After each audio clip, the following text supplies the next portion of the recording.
Welcome to Vintage SF. I'm Richard Rempel. And welcome to the first book haul of 2024.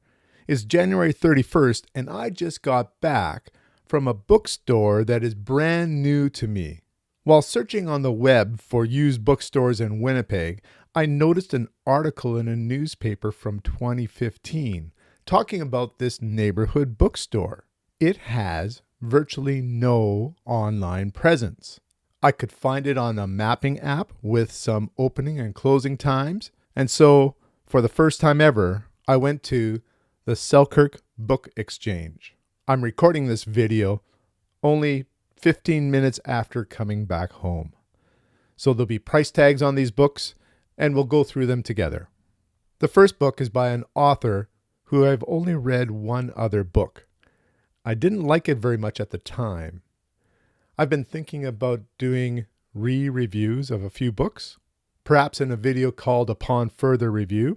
Algis Budrys. This one's called The Falling Torch.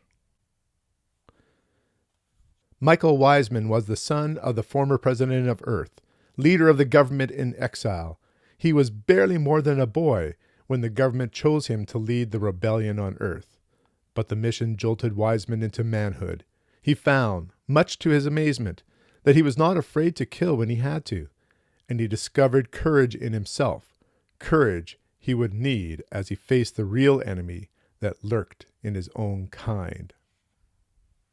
Copyright is 1959. So I think this is before the book that I was talking about, Rogue Moon. Next, an author that I've yet to read. Edmund Cooper.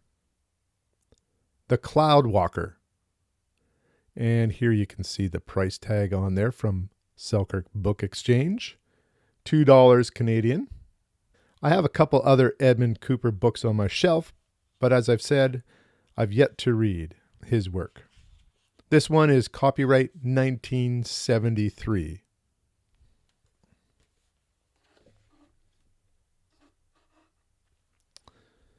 Lately, I've been collecting the classic library of science fiction from Valentine Del Rey. One that I did not have was the best of Lester Del Rey.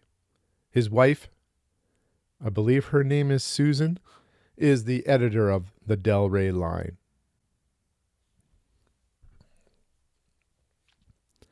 Now, the livery is a little bit different. You can see on this one and this one a little bit of a different design. This is copyright 1978. And this is the third printing from 1986. So I think that's why the livery is changed. If I come across a copy with the livery of the 1970s, I may still purchase that if it's at a good price. This one was $2.50. Another author that I haven't read, I do have one of his books. Garry Kilworth, In Solitary.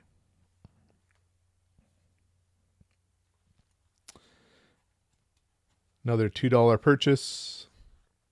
Copyright 1977. It's a short one, 139 pages. Leigh Brackett, The Big Jump. Mankind had finally made the big jump. But when the first expedition to another star system returned, only one man was aboard. One man mad with pain and nearly dead from an unknown and ghastly form of radiation sickness. No one could learn what had become of the rest of the crew. Oh, that sounds pretty good.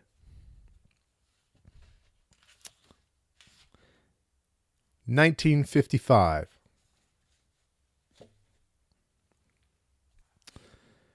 I think the theme here is some authors that I haven't read, even though I might have a few of their books. Men, Martians, and Machines by Eric Frank Russell. Kind of sounds like this is going to be a collection of his stories. Let me take a look. I may be wrong. The Exciting World of the Outer Galaxies. This is one of those medallion books. Voyage of the Marathon. Even at the time when spaceships were making regular voyages across the universe, the Marathon was a remarkable craft. Powered by the Flettner system, its speed was so great that for the first time, exploration of the outer galaxies was made possible. Men, Martians, and Machines describe some of the great voyages made by the Marathon. There was, for example, the planet, which was solely inhabited by machines. Survivors, perhaps, from a civilization in which the first machine makers had perished. On another planet, the inhabitants had developed the power of hypnotism to a fantastic degree, so that the observer saw only what he was willed to see. So it sounds like it is a collection of stories about the voyages of the Marathon.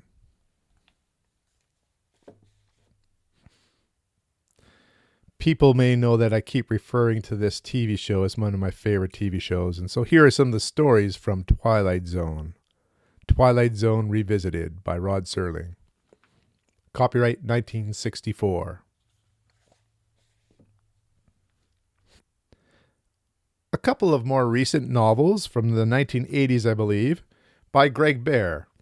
Greg Bear, Eon. 1985. And I have Greg Bear's Darwin's Radio, and I understand that this book is the sequel to that, or at least loosely connected. Darwin's Children. Copyright date 2003. That's a very new book for me. Talking about new authors and even newer books, this is my first by Ian M. Banks. Consider Phlebas. I understand that this may be a good starting point for his Culture series. This one was a little bit more expensive, $6. Looks to be in great condition, and there's a lot of Ian M. Banks books. Copyright 1987.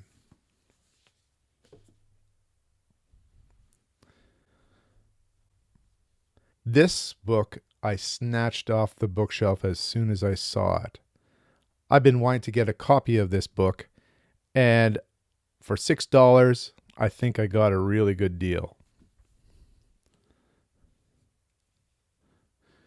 Trillion Year Spree by Brian Aldiss with David Wingrove. The history of science fiction, meticulously researched, it is a perceptive, sensible study, studded with wit. That's from the Times. It's the winner of the Hugo Award for the best nonfiction title of the year. And the copyright is 1986.